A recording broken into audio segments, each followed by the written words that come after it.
I'll go ahead and talk for a while and let you lose those tears, Patty. There's really, I could do no justice in describing Patty Shenker. For those of you who know her, and I believe most of you do, because everybody got a mobile text alert to be here at 2:43 because Patty would be receiving this award. But I think the one person who sums up Patty the best is Mahatma Gandhi and his quote, "Be the change you wish to see in the world." And Patty is absolutely that. Patty is not merely an advocate, but she puts her action into compassion, her compassion into action, and has for her entire life.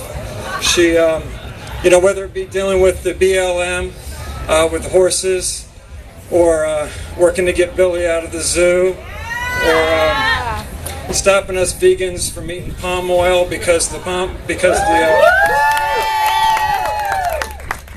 our palm oil consumption is killing the orangutans, and trust me, you're going to hear plenty more about that from Patty. The list goes on, and you know that about Patty. She doesn't talk, she acts. And when we formed Animal Rescue Corps, she didn't hesitate to act. Patty was on our very first rescue back in March in 2011. It was a puppy mill in Warren County, Tennessee. And I believe that was a very proud moment for me, and I'm honored that Patty was a part of that. Patty, I'm going to be talking for a while, so be patient.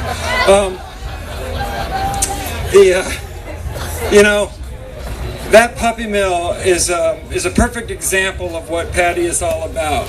We walk into these death camps, into these concentration camps for animals, and we have the great honor and privilege of being the first warm, loving touch to reach into those cages and look into the eyes of these animals who have known nothing but suffering and pain their entire lives, and to be that very first person to make the promise that their suffering has ended forever. And there's no greater honor. And many of you have seen the image of Patty, and if you haven't, go to our booth, straight down there, Animal Rescue Corps' booth, and you'll see the image plastered all over the place. It's a picture of Patty holding a dog, holding a little mother who had never touched the ground, or a little boy who had never touched the ground in his entire life. He lived in this cage for many, many years, never seen a groomer, never seen a vet. He was using his two dead cage mates as a blanket to stay warm. And Patty was that first gentle touch. And you can see in the image the compassion that Patty has to offer. I believe that compassion is our greatest gift, Patty. And I believe that, unfortunately, many people see it as a sign of weakness, and they stuff it deep down inside, and they never embrace it. And you have embraced compassion. You are the example of compassion. If you look up compassion in the dictionary, you will see Patty Shenker. So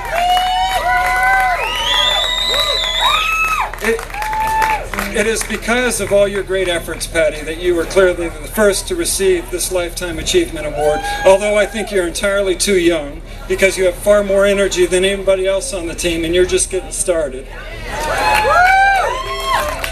So it is my great honor, my great privilege, with much respect and admiration, to present you with this Lifetime Achievement Award. I love you, Patty.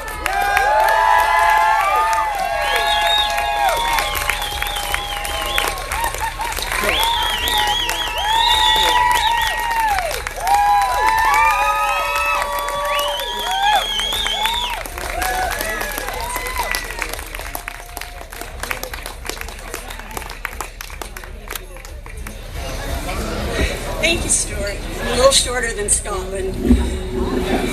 That's great. Thank you so much. I'm sorry that I'm going to have to read this, but I have things to say and people to thank, so bear with me, all right?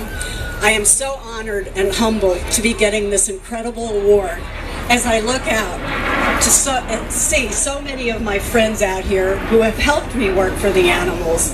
I share this honor with all of you and dedicate this award to all the advocates around the world. We all know, to paraphrase Scotland, that alone we can do very little, but together we can and are accomplishing a lot. I want to thank my dear friend Scotlund Haisley for his kind words about me. I can only hope to live up to them. Scotlund is a fairly new friend, but he has definitely made me a better activist by working with him and his organization, Animal Rescue Corps. He is an inspiring leader who shows care and concern for all of us, 2- and 4-leggers, on his ARC missions, and has an amazing core team. It consists of Tim Woodward, Michael Cunningham, Elaine Hendricks, Carla Goodson, Chris Hoare, and Audie Gill, along with, yes, let's hear it for them, along with many rescue groups, veterinarians, and volunteers throughout this country and Canada. Coming from the #1 puppy mill state of Missouri, I meant Missouri, it was about time I saw some puppy mills and saved some of those unfortunate dogs. Scotlund and ARC gave me that opportunity. It was painful to see the horrific conditions these dogs are forced to live in and to see those we couldn't reach in time. But there is no greater joy or satisfaction than actually saving these animals, removing them from this hell, or any other for that matter, and seeing them come around and find loving forever homes. Please make sure to visit ARC's booth today and become an ARC Angel. I thank you, Scotlund, for helping me to be a more effective advocate for animals, and your friendship, which means so much to me.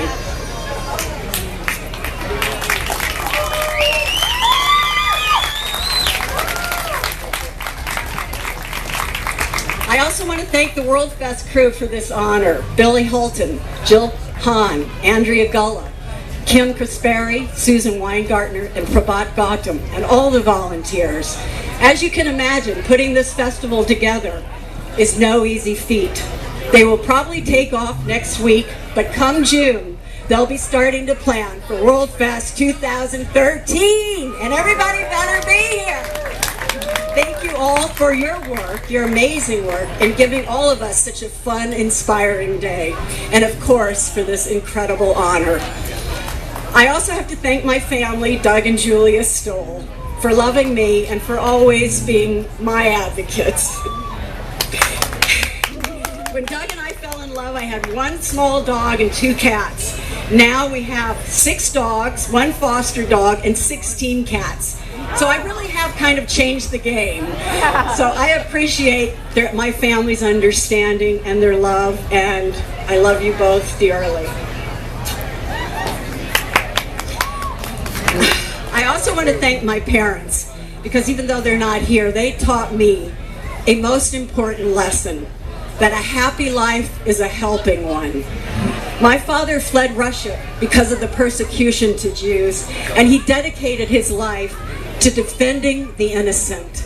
That is what we are doing here. We are defending the innocent.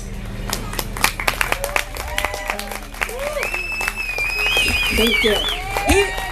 My father would continually tell me, help the underdog, help the underdog.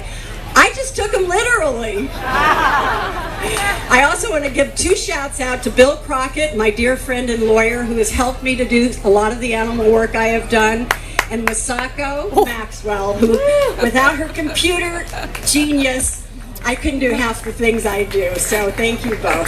Thank you. I do want to say a few words about food, since this is a vegan festival. For those of you who aren't vegan yet, I understand. It took me 31 years after becoming vegetarian to go vegan. So I am not judging you, but I implore you to make that change. And for help, go to Farm Sanctuary's Animal Acres, which I co-founded, and meet the sweet cows who were destined to become veal, the endearing egg-laying chickens, ducks, and geese, the comical pigs, and the darling sheep and goats, who are so much more than the meals that most people see them as. I believe they are the best at changing people's minds and diets.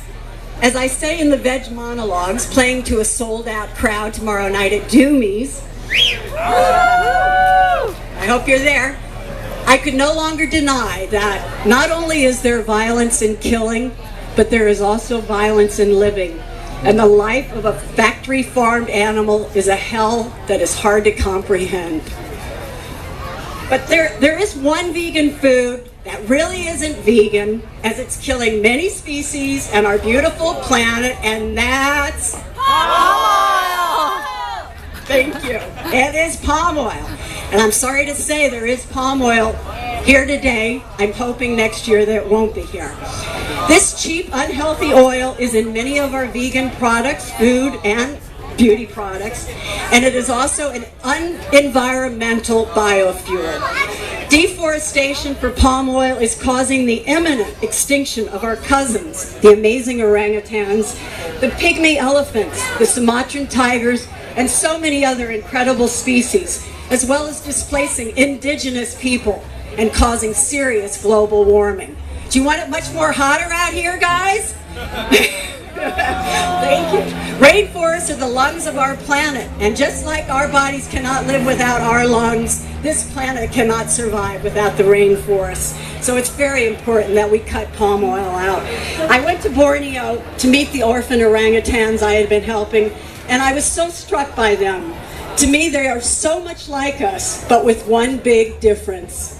Their innocence is intact. Orangutans have been on Earth for millions of years, and in just about 50 years of finding and studying them, the human species is about to wipe them off the planet. I also beg you to not buy into the sustainable myth, which is much like the myths of free-range chickens, cage-free eggs, and happy cows. Please watch YouTube's The Sustainability Lie, as it clearly shows how the sustainability is a greenwash pack of lies. I also have some of these flyers which I made. Please try to come see me, and I'd be happy to give you one of them. It gives a lot of information about what's happening and what you can do. Okay. I have to do all I can to save these animals and our planet. And I beg you to please give up palm oil and help educate and do whatever you can to make sure this catastrophe doesn't happen. This is a global tragedy unfolding before our eyes, and we must stop it. The truth is, animal rights is about human wrongs. I believe that there is enough suffering in the world without us humans creating more. We truly are the peace warriors. We animal advocates are joined by peace and compassion, and yet we fight a war every day. Not a battle, but a war. A war where millions of animals are tortured and killed daily. A war where greed and profit win over sentient beings. A war where normal people participated in it daily without a second thought. I know you are probably like me and wishing we could take a break from this war, but the truth is this war is with us always. With the ability through the social network to see and share globally what happens to animals, it is often very excruciating and deeply disturbing on one hand, but it also unites us and empowers us as a global community. We are making progress on many fronts, and I have seen this movement grow stronger and more effective in the many years I have been in it. I am grateful to each of you for caring, for choosing a life of helping. But I implore you, each of you, to pace yourselves, take care of yourselves, and do enjoy your life. Have fun, have sex, have love and support.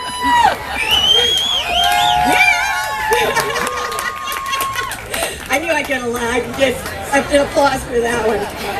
Have love and support, be love and support, and make sure that the anger and depression doesn't consume you. If it does, the animal abusers will have won. We must teach and model the compassion we so want to see for the animals. Please don't burn out, because we all know that the animals need each and every one of us. And believe me, history will be on our side. So, in closing, I'm sorry that was a little long, but I don't get this opportunity that often, nor a Lifetime Achievement Award. I dedicate this award to all of you advocates, here and everywhere in the world, and promise to continue to fight along with you all for justice for animals. Thank you again. I promise I will work hard to be deserving of this honor. God bless you.